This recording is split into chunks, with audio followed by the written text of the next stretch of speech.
What's good, everybody? It's your boy ShawnFromNVY back with another video. So I wanted to do a video about something that I feel like the WNBA should change for next season. There's a lot of things they can change, right? But it's one thing in particular I've been observing that's really been kind of nerve-wracking to see.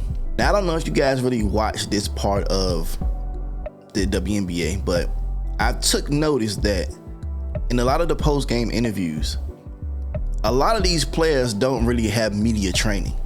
Now, before I get into this video, I want to thank you guys for subscribing to this channel. If you haven't subscribed to this channel just yet, consider subscribing to this channel.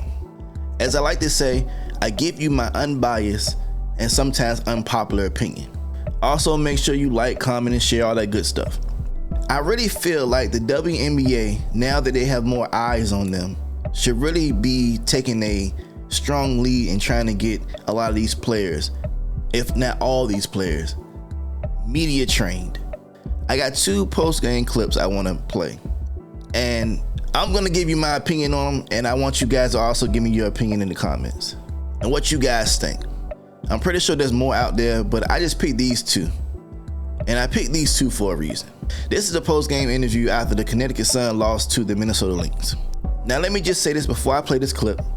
Brianna Jones is a great player. She's one of the ones I don't have no problem with on the Suns. She averages like 13.7 points a game, maybe like 5 rebounds, maybe 5 or 6 rebounds a game. She's a good player, but I didn't really have any issue with her until I saw this clip.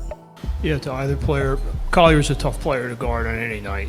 What was she able to do tonight to? Because she managed to do a whole bunch of good things. What was she able to do against you tonight, particularly against your good defense? She's a great player. She made plays on both sides of the ball. She led her team all night.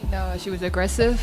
She's been having a great year all year, so I didn't see that stopping in this game. And when she's in rhythm, it's tough to stop. But this is nothing new. She's literally been playing like this all year long, and I didn't think it was going to change anything tonight. The question wasn't a weird question or a question that, you know, was disrespectful or nothing. That's a general question that most reporters ask the team that loses.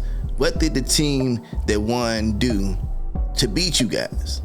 And this is normally the opportunity where the team that loses show some kind of sportsmanship and say, you know what, they had great players, they played good tonight. Now, he did address the question to both of them, whoever wanted to answer the question. So I kind of want to chalk this up to maybe Brianna Jones didn't want to answer that question. But it's a reason you're on that podium. It's like you guys wanted this attention. You guys wanted these interviews. You wanted everything that the NBA has. But you're showing right now, you're showing in clips like this, you're showing that you can't handle it. Now, shout out to DeWanna Bonham because she actually answered the question. I thought her answer was pretty good. But if you're going to sit anyone on that podium, I'm hoping before next season, these players get media training. The body language is saying everything right now for Brianna Jones. And like I said, I like her. She's a baller. I like her. She plays good ball. She's a really good player. And you got to understand, sometimes you're going to lose, sometimes you're going to win. But to kind of just sit there and like you really don't want to be there, like that's the vibe I get. You really don't want to be there. You ready to go home. This is a part of your job. You players, you women asked for this.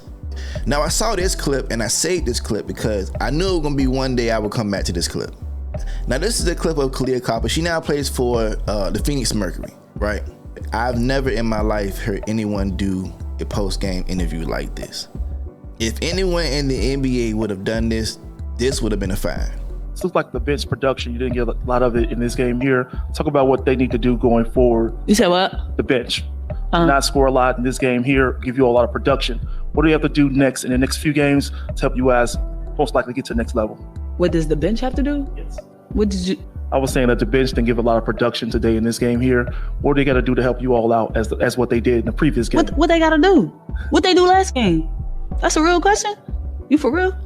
No, what I'm asking is just really trying to get an idea of what they need to do. So what the bench do the last game? They actually played well. They played well. So what they do this game?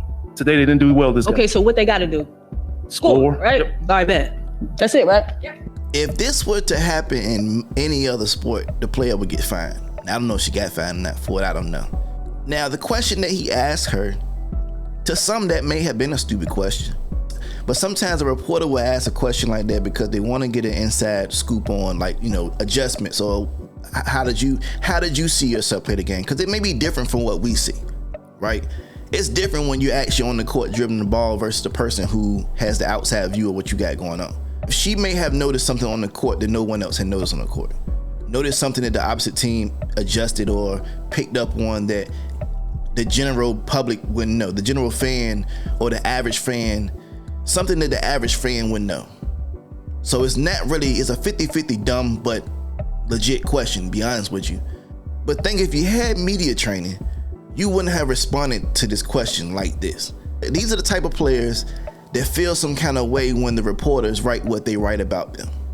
If you're gonna disrespect me doing a post-game interview, you think I'm gonna write the nicest column about you? Probably not. I'm probably now maybe looking towards you having a bad game so I can write about that. You don't make things easier for yourself doing it this way. And I'm gonna be honest, I've seen interviews where reporters ask the dumbest, stupidest questions ever. I get it. I totally get it. If you see that your players are already frustrated after the game for some reason, and they don't know how to shake that to get on the podium to answer questions, don't put them on that stage. They're gonna do is make themselves look bad and the organization look bad. Because now this becomes a thing, it goes viral, this becomes a thing. Now when everyone see you acting the ass on the podium, you're gonna feel some kind of way because people are judging you off what they see. Not knowing that maybe you had some issues going on that you probably should have took some time to get that situated. Or you should have had time to get that situated before you came and answered these questions. But all this will be resolved if hopefully you guys get the media training that you need and deserve. Some of them got it. Some of the players got it. I can't lie to you. Some of the players got media down pat. I've seen a lot of interviews with Caitlin Clark. For Caitlin Clark to come into the league and she's knocking post-game interviews out like she's a vet is incredible to me. Y'all think she don't feel some kind of way about the stuff that's going on with her in the league? All those games to where she was basically assaulted on court, and yet and still she comes to interviews and she's humble, she's gracious, she's appreciative, she answers all the questions, and people want to speak about privilege. That's crazy to me. It's no way on God's green earth that these players have been playing this long and this girl comes in on one season. She shows you why she's the new face of the league. Easy. Media training.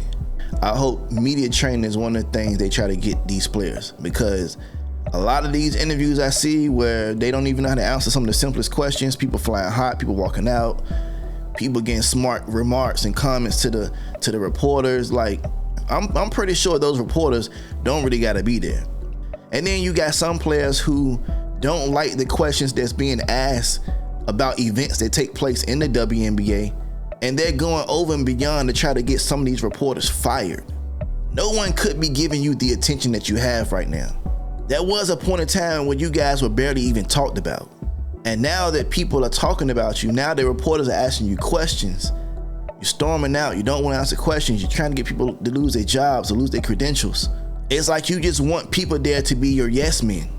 That's never been how reporting go. That's never been how the sports media go. But hey, I'm just a guy in my extra bedroom doing a YouTube video about things I see. I can only hope for the best for the WNBA. A league that has potential, but for some reason won't stay out of its own way.